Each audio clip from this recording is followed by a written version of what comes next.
And some faces of the commanders cover, they're obviously for operational reasons. In accordance with this is a statement that has come in from the IDF. The IDF is reinforcing forces across all sectors. The Israeli Defense Forces saying that the Operations Directorate has begun a large-scale reinforcement of ground forces across all sectors and regional commands, as well as reinforcement deployment of special forces as part of the strengthening readiness for various offensive and defensive scenarios. Significant reinforcements carried out in the Air Force and Navy, alongside the bolstering of all firepower arrays. IDF continues to conduct ongoing situational assessments.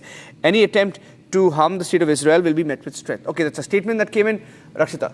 Yes, this is the first pictures we are getting on Republic TV from inside the Israel war room. And Terry, who's joining us from Tel Aviv, continues to be with us. Terry, just what Tatiana was saying, that she does not believe that it could bring down a hardliner regime. While Trump continues to talk about the regime, Trump tries to talk about what has been happening in Iran for decades. But center of it all is the nuclear program. You feel that there's going to be more of the targets that will be achieved, or there will be also, of course, the losses to Israel, because, again, carrying forward from what Tatiana said, that Israel is close, is going to bear the brunt. You agree to that? Okay, these are pictures from Syria where you can see the missiles. Just before I go across to Terry, sorry, the pictures just came in. I'll make a reference and then you can go in, we can go to Terry.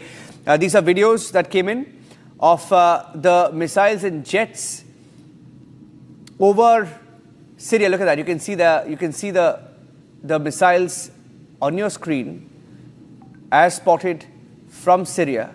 You can see them. And all right. There are also reports coming in of explosions in Saudi. We will get a confirmation of that. Those are pictures that came in from Syria as well.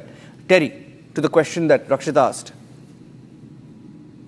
My family are sitting in the bomb shelter, but I mean, your previous colleague from Moscow, who was relating to what's going on, I think one of the fascinating and important things to note is that Russia, that has been working with the Iranians over the last year to rebuild their armed forces, where are they?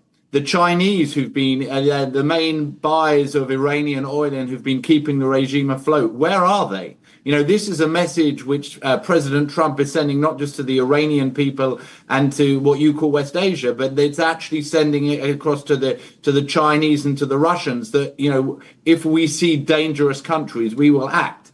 And in terms of the domestic implications in the US, if anything, this is very dangerous for Donald Trump domestically. He hasn't taken the effort really to explain to the American people the importance of attacking the Ayatollah regime. We in the region understand the dangers, but the average American does not. He is taking a huge risk before the midterms in the United States. And I think that's because he understands the danger that a nuclear-armed, fanatical Islamo-fascist regime can do to the people of the United States, can do to Europe, can do to the Middle East. And we're now seeing, you know, these attacks in Qatar, we're seeing in Bahrain, you've just mentioned Saudi Arabia. What CENTCOM has been doing here, which is in effect the way its central command, the way the Americans have been coordinating the attacks against Iran, has been to bring together all of these Arab states together with Israel, together with the United States capabilities here, in order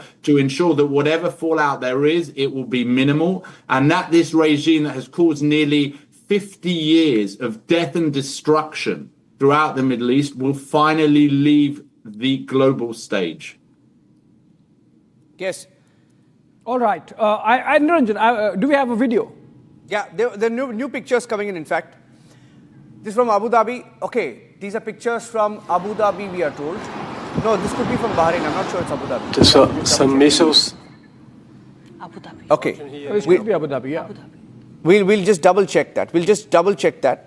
Abu Dhabi, that's a launch of the interceptors from the Patriot system. Launch of the interceptors from the Patriot system of Abu Dhabi. Abhishek, if you can speak over the pictures.